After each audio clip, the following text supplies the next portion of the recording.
ضربات الترجيح رسمي. روح مريح، روح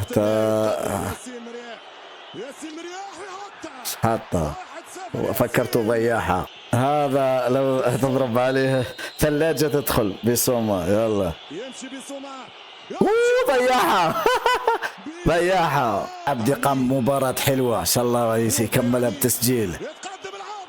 ايش قاعد يسوي ذا؟ هذا سينايوكو على اساس ما يضيعش. هل راح يضيع في ضربته؟ ما يضيعش. يلا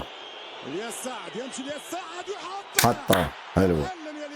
نيني هذا فنان، هو يعرف يضرب ضربة ترجيح. نشوف ضيعها القائم عاشوري.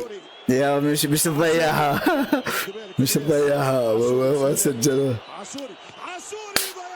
ضيعها. هذا مالي ضيع، تونس ضيع.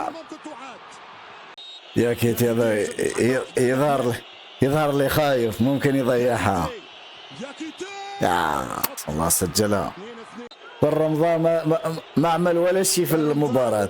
على الأقل سجل ضربة الجزاء. إن شاء الله ما ترميهاش برا بس.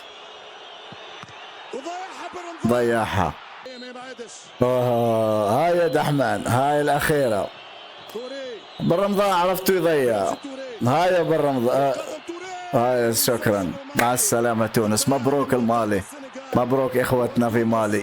تونس ضيعت التأهل. هي ضيعت التأهل، كان التأهل في يدها. الله صح، ما حبش يربح كما قال الشوالي.